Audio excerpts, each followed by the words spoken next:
Before I start this video, just in brief, I'm going to put a Charlie Chaplin video on here where he was speaking out against fascism. He was a silent movie guy, and he didn't speak a lot, but when he did, he had something to say. So it's about 3.5 minutes long, and then I'll get right into, my usual thing. So thanks for listening. I'm sorry, but I don't want to be an emperor. That's not my business. I don't want to rule or conquer anyone. I should like to help everyone if possible. Jew, Gentile, black man, white. We all want to help one another. Human beings are like that. We want to live by each other's happiness, not by each other's misery. We don't want to hate and despise one another. In this world, there's room for everyone, and the good earth is rich and can provide for everyone. The way of life can be free and beautiful, but we have lost the way. Greed has poisoned men's souls, has barricaded the world with hate, has goose-stepped us into misery and bloodshed. We have developed speed, but we have shut ourselves in. Machinery that gives abundance has left us in want. Our knowledge has made us cynical, our cleverness hard and unkind. We think too much and feel too little. More than machinery, we need humanity. More than cleverness, we need kindness and gentleness. Without these qualities, life will be violent, and all will be lost. The aeroplane and the radio have brought us closer together. The very nature of these inventions cries out for the goodness in men, cries out for universal brotherhood, for the unity of us all. Even now, my voice is reaching millions throughout the world, millions of despairing men, women, and little children, victims of a system that makes men torture and imprison innocent people. To those who can hear me, I say, do not despair. The misery that is now upon us is but the passing of greed, the bitterness of men who fear the way of human progress.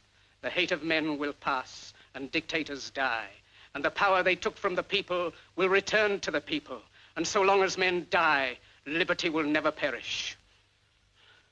Soldiers, don't give yourselves to brutes, men who despise you, enslave you, who regiment your lives, tell you what to do, what to think, and what to feel, who drill you, diet you, treat you like cattle, use you as cannon fodder. Don't give yourselves to these unnatural men with machine minds and machine hearts. You are not machines. You are not cattle. You are men. You have the love of humanity in your hearts. You don't hate. Only the unloved hate. The unloved and the unnatural. Soldiers, don't fight for slavery. Fight for liberty. In the 17th chapter of St. Luke it is written, the kingdom of God is within man. Not one man nor a group of men, but in all men, in you. You, the people, have the power. The power to create machines. The power to create happiness. You, the people, have the power to make this life free and beautiful. To make this life a wonderful adventure. Then in the name of democracy, let us use that power. Let us all unite. Let us fight for a new world. A decent world. That will give men a chance to work, that will give youth a future and old age a security. By the promise of these things, brutes have risen to power, but they lie. They do not fulfill that promise. They never will. Dictators free themselves, but they enslave the people. Now let us fight to fulfill that promise. Let us fight to free the world, to do away with national barriers, to do away with greed, with hate and intolerance. Let us fight for a world of reason. A world where science and progress will lead to all men's happiness. Soldiers, in the name of democracy, let us all unite!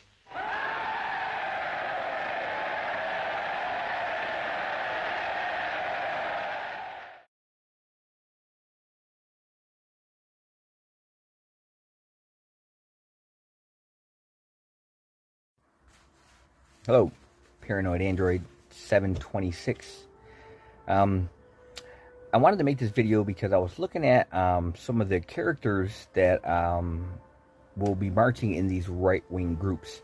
And I was noticing that they had this American flag. I think it was like the second American flag. It still had the horizontal red and white stripes, but it has the, I think 13 stars, maybe representing the original 13 colonies. You hear a lot about the American Heritage Foundation, and you hear about Project 2025.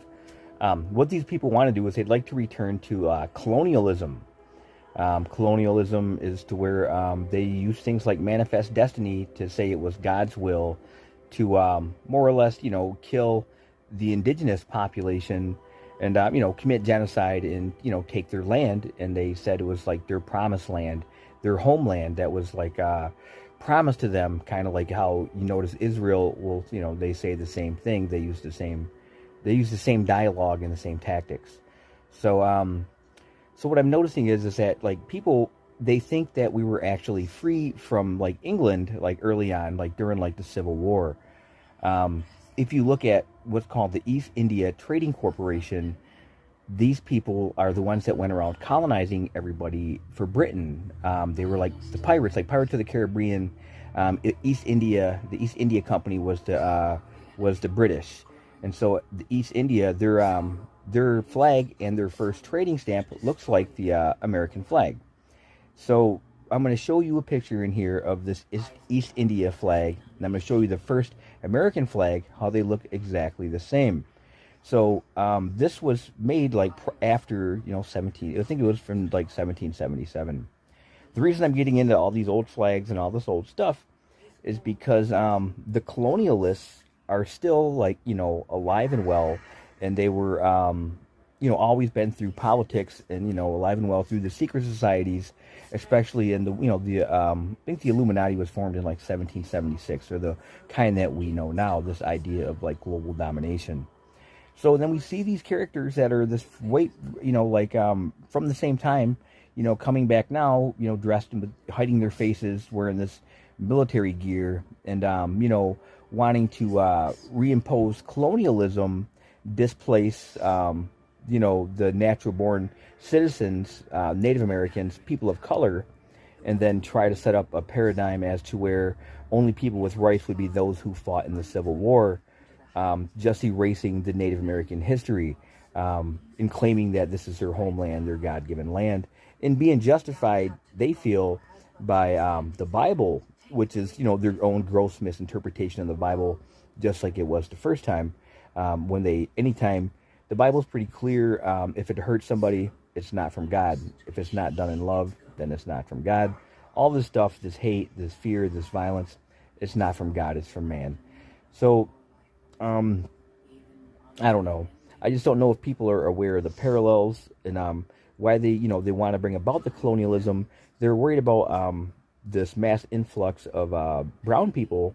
The white birth rate is really super like declining. The Latin birth rate, or brown people birth rate, it's just fine. And they know that in a few years the demographics will change, so it won't be like an all white society. And for some reason that frightens them. I think because they know that the evils that they've done to those who they've had control over, when they had the majority, they've oppressed and harmed people for generations. And I think they're afraid of that. That might happen to them. I don't wish any harm on any groups of people, any races of people. I'm Scotch, Irish, and Native American, and part African American. And so, I'm a human being. I'm a child of God. I don't get into the, right-left paradigm. But I do know that one group is right now aligning themselves with the same principles and ideas and aspirations, of Hitler. So, I don't know. Brief history lesson. I'm going to show some pictures in here. I'll go back and edit it real quick, just for, discussion point. What do you think about that? Nobody ever comments back. Let me know something. Thanks.